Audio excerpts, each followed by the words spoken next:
You found the G-spot. X-Play is coming up next. Then Unscrewed with Martin Sargent at 11:30.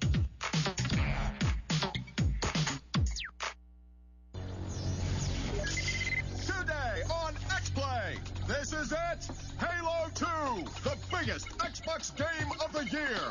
We have multiplayer, Halo history, and our review of Halo 2. Prepare for shock and awe. It's game time.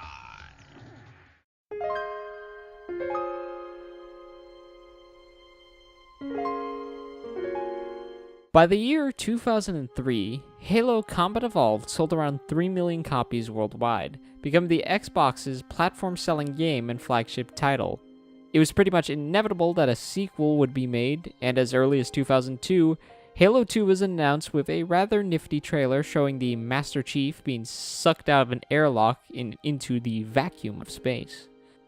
I actually distinctly remember watching the trailer of my Gotti version of Combat Evolved just about a million times, actually getting psyched for the game's release.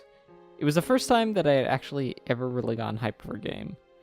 This feeling of excitement was only boosted when I saw the other promotional video on the game, which was in fact the real-time E3 2003 demo. This was the first time I had seen actual gameplay of Halo 2, and let me tell you, it looked great. The metropolis that was New Mombasa looked amazing and highly detailed. It actually looked like a futuristic city that could exist in the 2500s. The gameplay itself looked great and really fast-paced, much more so than its predecessor. Overall, Halo 2 was shaping up to be an amazing sequel. It was only until a few years later that I figured out that most of this trailer was neither real-time gameplay at E3, nor was it a proper representation of what we would actually be getting to play in the first few levels of Halo 2. It was really a bunch of smoke and mirrors made by Bungie, who were rushed and overworked just to get the demo working and even show it in E3. In fact, the entire graphics engine that the demo was using had to be scrapped and rebuilt to fit the limitations of the original Xbox in the final release version that shipped on November 9th, 2004. As programmer Chris Butcher said, "The graphics engine that we showed at E3 2003 driving around the Earth City, that entire graphics engine had to be thrown away because you could never ship a game on Xbox with it. Through putting ourselves through hell, we were able to do a 5-minute demo of it, but after we came back from E3, we had to admit that this graphics engine was never going to work. It was never going to support the kind of environments that are really important for a Halo game. So we literally scrapped the entire graphics engine and started from scratch." Now, while I do blame my hype, I can't help but feel rather disappointed with the final product. Even when I first played it as a 6-year-old in 2004, Halo 2 just felt unfinished, and that's because it partly was. Before delving into some of the downsides of Halo 2, I kind of want to talk about what Halo 2 does right, and one of those things is the gameplay.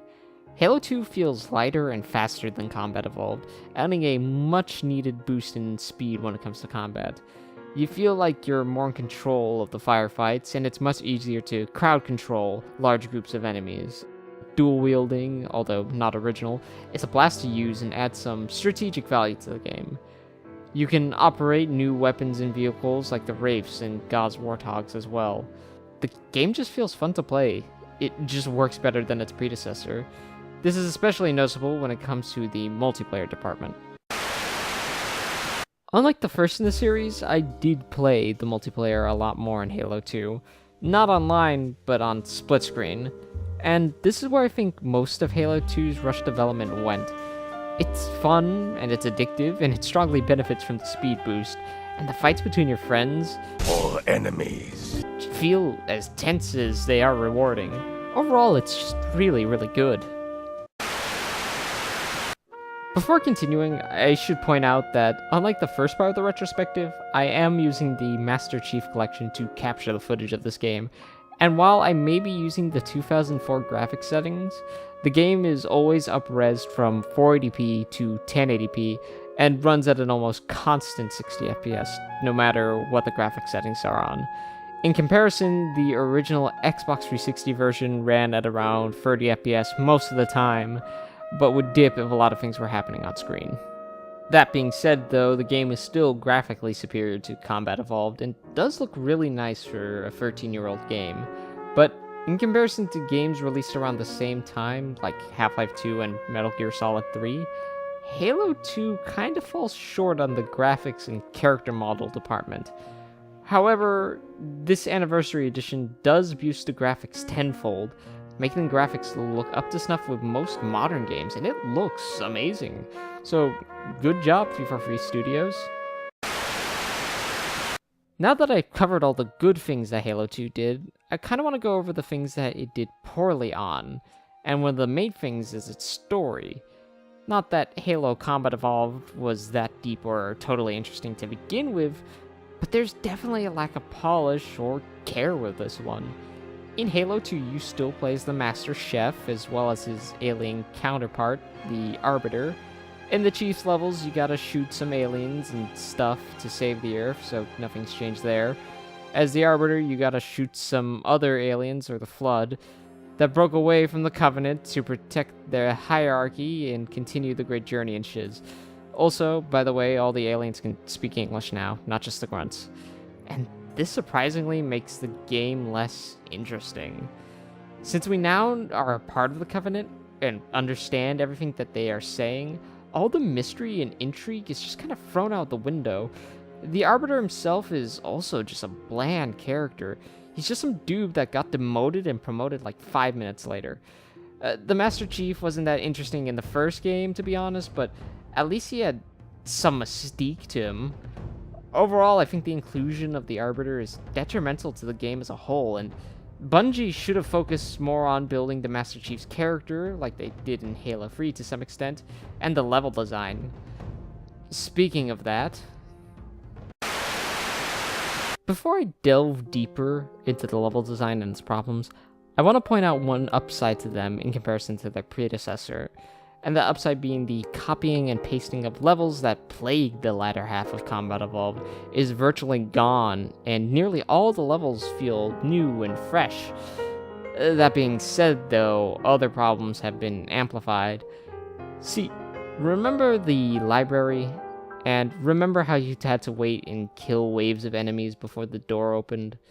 Well, a lot of levels are like this now, and you'll be doing a lot of waiting, and it's boring as hell. At least in Combat Evolved, you felt like you were progressing most of the time. Also, while the levels are not copy and pasted, and there are more of them, they definitely feel shorter overall. Take, for instance, New Mombasa. Yeah, remember that big sprawling city we were supposed to get in 2003? Well, now it's 2 levels, now only consisting of boring brown buildings that look like something that could exist now rather than 500 years in the future, a bridge, and a single street that only echoes what we were supposed to get. The closest thing that we would actually get to that E3 demo would be 6 years later, in 2009, with Halo 3 ODST. Don't get me wrong, there are some levels that try, and succeed to some extent, to build atmosphere, but these are buried in the much more forgettable levels. As you could tell by the rest of the video, I have some mixed feelings on Halo 2. On one hand, it's overall a smoother and more varied experience compared to its predecessor, but it lacks some of the things that I liked about the first Halo, like the well-told story and the expansive levels. It's a very flawed and very rushed game, and that's no more evident at the end of the game, with a lackluster cliffhanger preceded by an equally lackluster final boss. Yet, even now, I can't bring myself to hate Halo 2. I still like the game, despite all its flaws, and after having to do some research for this review, you can see how much trouble Bungie had to go through after scrapping the 2003 E3 demo.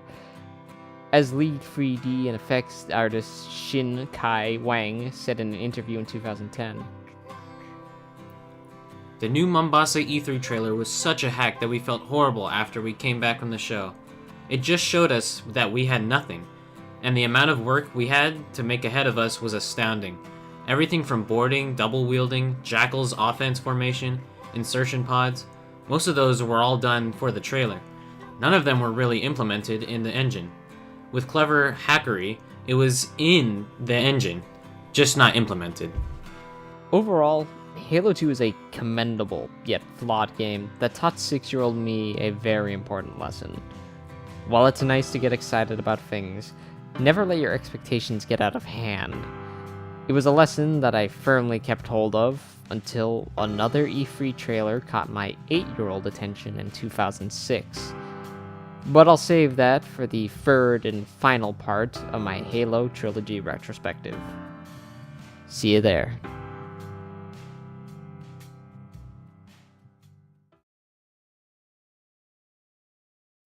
We thought they'd never find us. We were wrong.